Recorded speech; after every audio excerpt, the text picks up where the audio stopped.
Hello, welcome to the Shirley Ryder Show. You're with Shirley Ryder, and today we have MATT BAXTER. MATT BAXTER. Hello. Drummer extraordinaire, recommended by Steve Copai.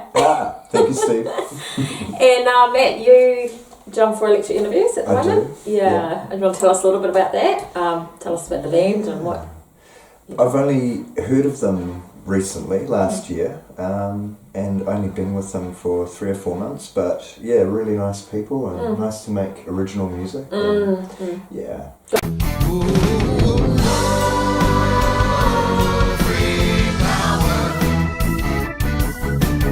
A favourite EU song? I think it would be What's Going On? A recent one that we've written. But what about the older ones? I suppose you weren't involved Of the older in songs? Off the top of my head. Oh, that's a hard question. They've all got some. Can I say mine? Something going on. Yes, you can. My favourite one is City Boy.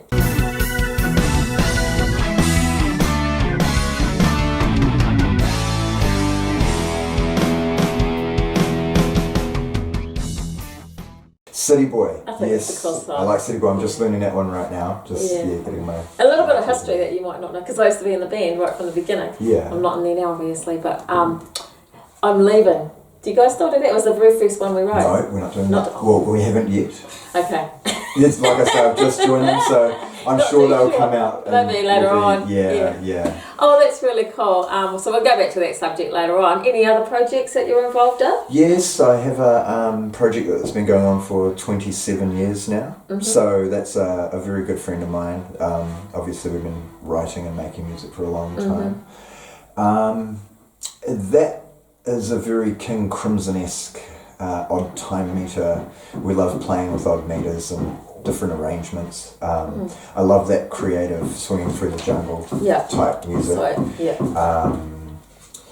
Just trying to push the boundaries and discover new ways of doing things is really, that's what grabs me.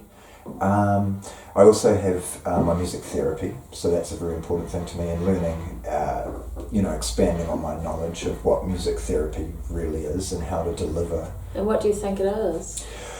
It's such a broad question, really, with very broad answers.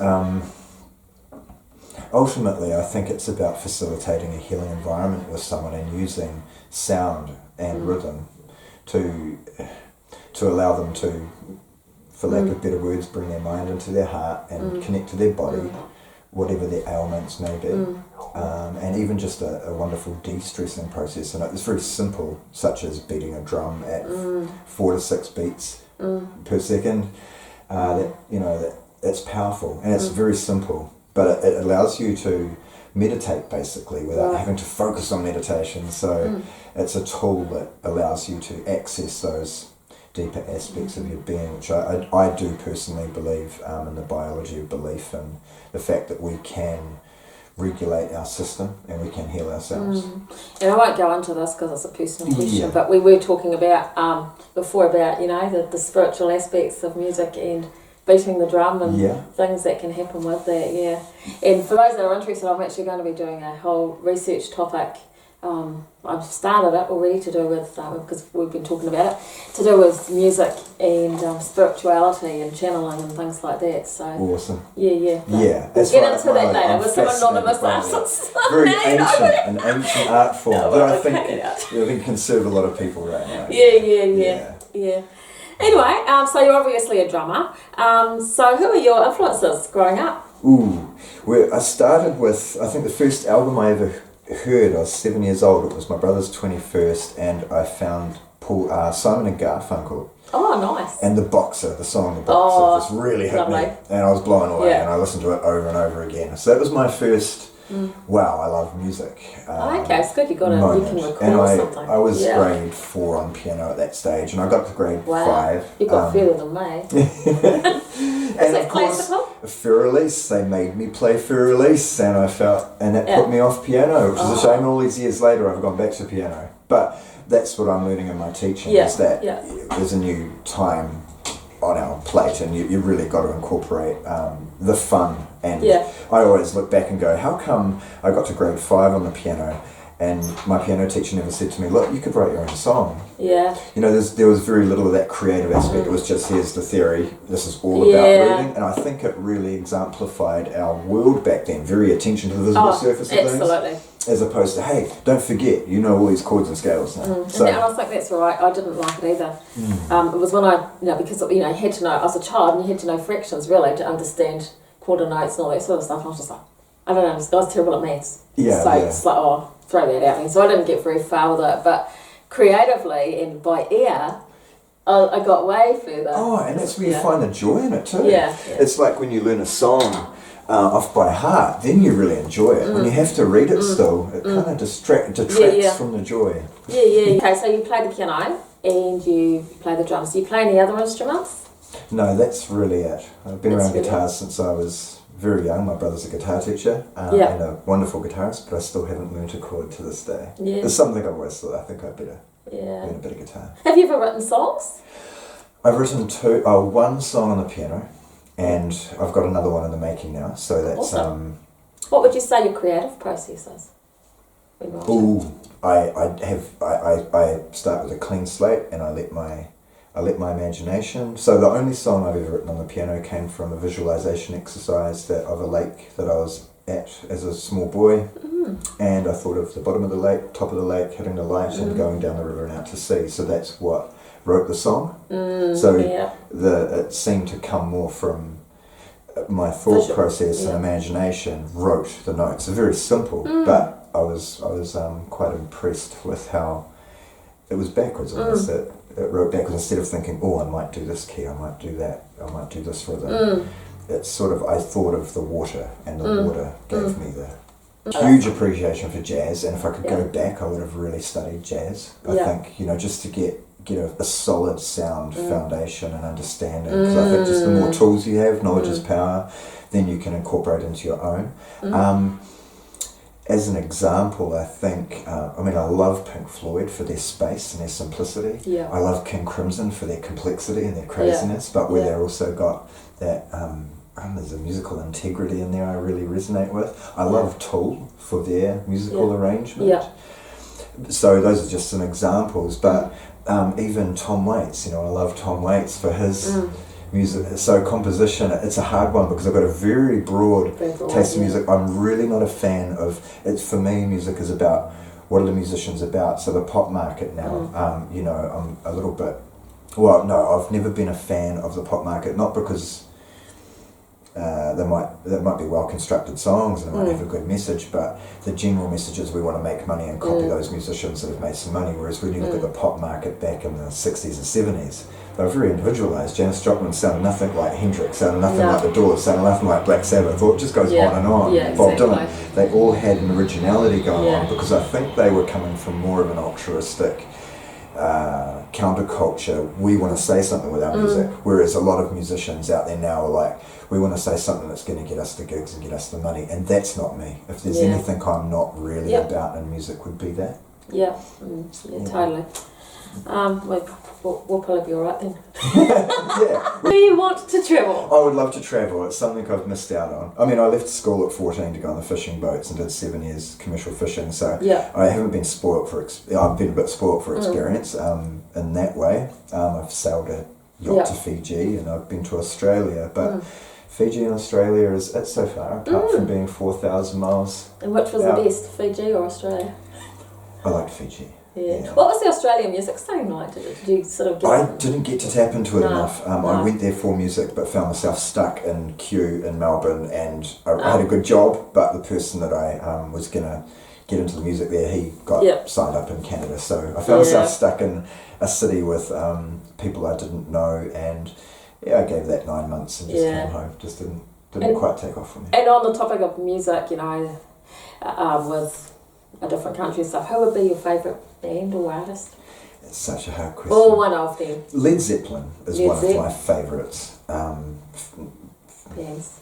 Pink Floyd is another one. And I know it sounds cliche and they're just but they're just timeless, you know. And I love Pink Floyd for their space, but I love Pink Floyd mainly for their activism that comes through. Their lyrics are very human based, and I think they've probably helped a lot of people. You know, and the movie, The Wall, was amazing, wasn't it? Absolutely, absolutely. Yeah. I actually watched that 50 times when I was age 12, so I think it damaged me somewhat. I actually did just the actual song off The Wall, Another Brick in the Wall. Yeah. I did that for an assignment, for a research assignment once for media studies. Yeah. In fact, alongside Pink Floyd, I'd have to say I prefer Roger Waters. I'm a huge Roger Waters fan. Yeah. Because I really take my hat off to anyone that's that big, that huge, and they're still out there doing activism with their music. Yeah. So a bit, you know, and Bowie, of course, David Bowie, Pink Floyd, Led Zeppelin, Black Sabbath. You know, those are the ones that really. Yeah, absolutely. And who would be? Did I ask you who would be your favourite drummer? I can't remember. I think my favourite drummer that comes to mind would be Terry Bozzio. I don't know who he is. He was Frank Zappa's drummer. Terry Bozzio. He's been around a long while. I mean, John Bonham was always my favourite from Led Zeppelin, and that's a classic in the drumming world, isn't it? To have Bonham as your favourite drummer. I think Bonham was. He just had very little pretense. He had that dirty edge to him. He wasn't there trying to polish everything up to sound like the best drummer. He was saying from in here what he wanted to say. Hence, he wasn't. You know, I think it was about 3 bands didn't want to employ him before Led Zeppelin because he's too loud. And of course, you teach. I do teach. And you do quite a bit of teaching, but not as much as you were. I was teaching a lot more. Teaching drums, I should say. Yeah. I've put more energy into I do caregiving with special needs too, and I've done the last 5 or 6 years. I've wanted to use that as my avenue for music therapy, so I put more focus into that. However, I really love my teaching. It's you know, every time I get a student, they leave, I just feel energised, and it's inspiring. So, advice if I was a drum student? Ooh. Oh, it depends. I have to give you a lesson first. Cool. Here's my advice for you. But that's one thing I like to do with my students is just meet them as they are, where they are, and go, how do you want to learn, and what do you want to learn, and how do you think, and how do you feel? So I like to push their boundaries. That's awesome. And show them, but you have to get to know them a little bit. You do. You have to push your boundaries and go, oh, they're stemming, or they're feeling, they're looking a little bit.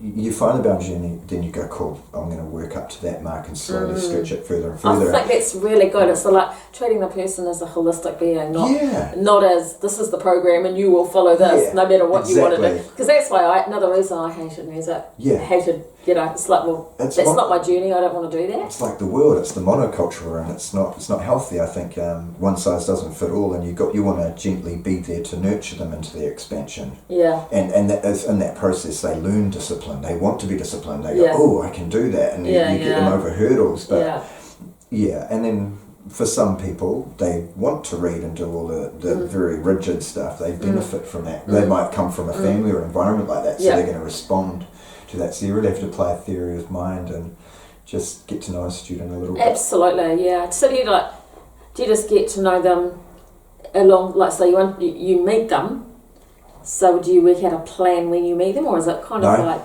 No, I go pick up drumsticks, and I always start with the first basic rock beat, and I work from there. Which would be that one? Just one. I can do that. 3 and 4 and... I go, that's all I can do. 8th notes on the hat. Sometimes I can do 1 that. and 3 on the bass. But I'm always racing to try and get it in.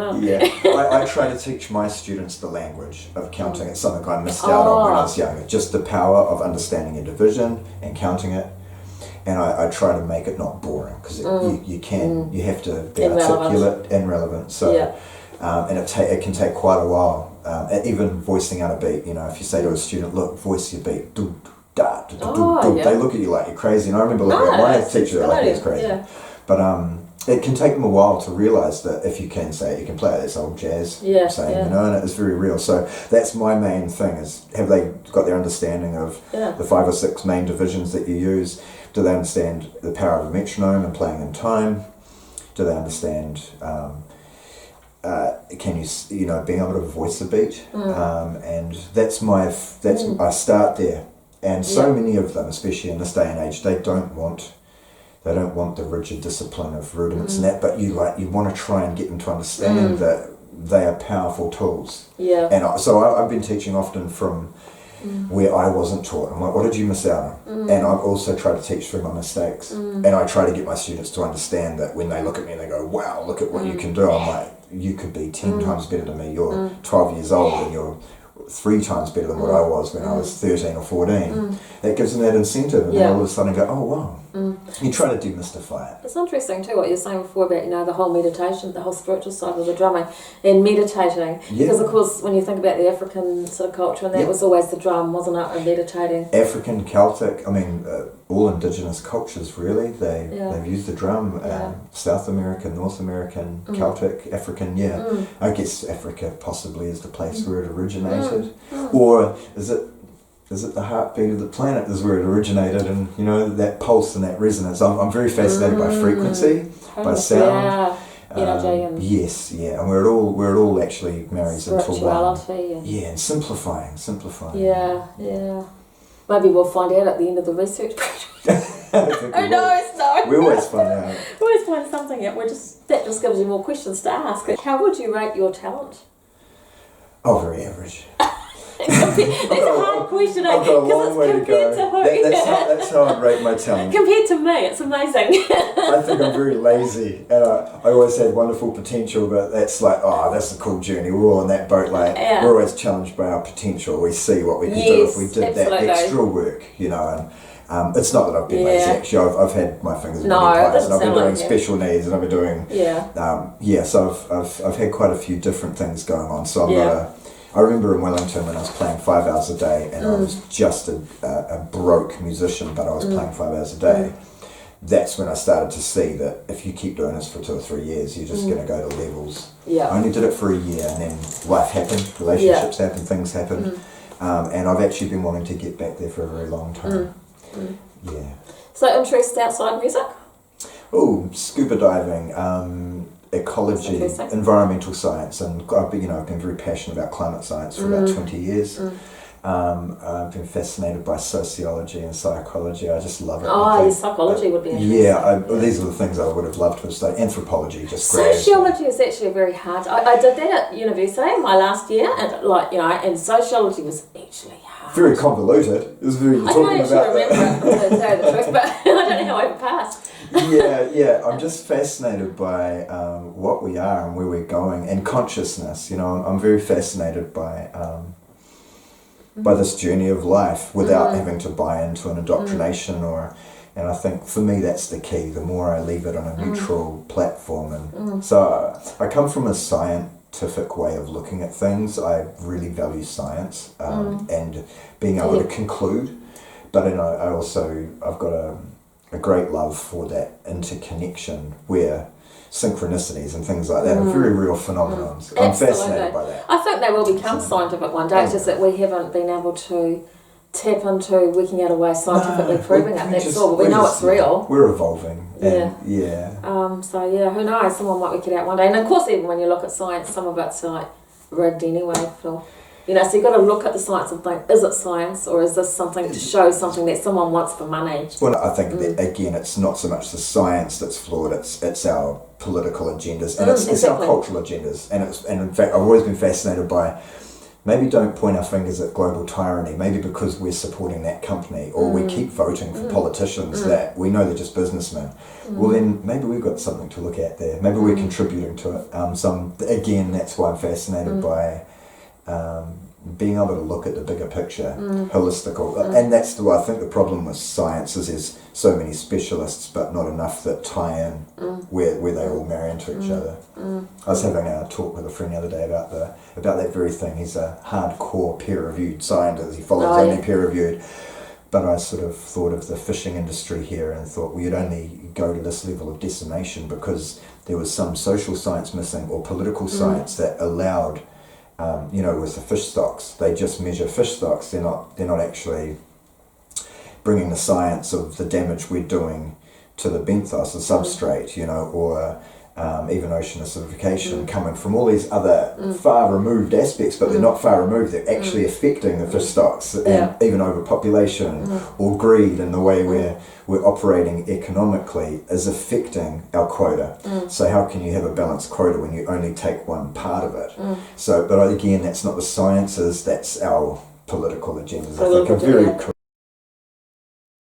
I'd love to have a permaculture property and just make that my life and bring my work with special needs and music therapy onto a property. I always wanted to do that. I wanted to get my degree in marine science and then get an adult teaching degree so that I could incorporate what I do with drumming, but also marry it into a little bit of science and maths, and so teach through that avenue, through hands-on, teach a young kid how to grow food and how important it is, and also marry that in, and then do even experiments, go and collect shellfish and then draw some data if a kid's interested in marine science, and then when you get your graph at the end that shows you the anomalies, write a song that's based on that graph. You know, it goes up here and it goes down there, and you go, wow, those bivalves that you just surveyed, they are the song. They wrote the song for you, so it gets them thinking outside the box. Okay. That sounds That's awesome. been one of my goals. Long-term goals. So from that, I'm quite ready to just retire and go and live on that little block of land. That sounds good. And where can we find you on social media? Or do you do social media? I quit Facebook about 2 months. There's a lovely picture on the cover of your dog, eh? Yeah. Because I had to meet up with you so we could talk about the interview. Yeah. And I was like, oh, look, suddenly looking for a dog. Yeah. I love him. Now meet the dog. He's a beautiful boy. I actually only got Facebook backed but for EU to be in the band and be on their page. I was really enjoying not being on Facebook. So I only use it just for the EU page, really. Yeah. So we can't find you on Facebook. We can find you... Oh, no, we can find you on Facebook. You can find me on Facebook. Sorry, Yeah. And, but you don't actually have a page, a music page. No. So we just get onto EU, I suppose. Electric Universe have got a page. Yeah. You're teaching... I am teaching drums. So how do we get hold of you for that? Just through Facebook? Or? You can do that through Facebook, I can be messaged through Messenger. Yeah, okay. Yeah. Cool. Okay. Oh no, and you've got a website or anything? I did have a website which I haven't given any love for about 4 years. So if you go on Google, Baxter Drum Tuition, you can find me on there. Oh, great. Oh, thanks. Yeah. Okay. Well, have you got anything else that you wanted to add? No, thank you very much thanks for having me in your home. Thank you for coming. Privilege. Yeah. It's nice. Oh, thank you very much. And I'll see you guys later. And cool. Thank you. Bye.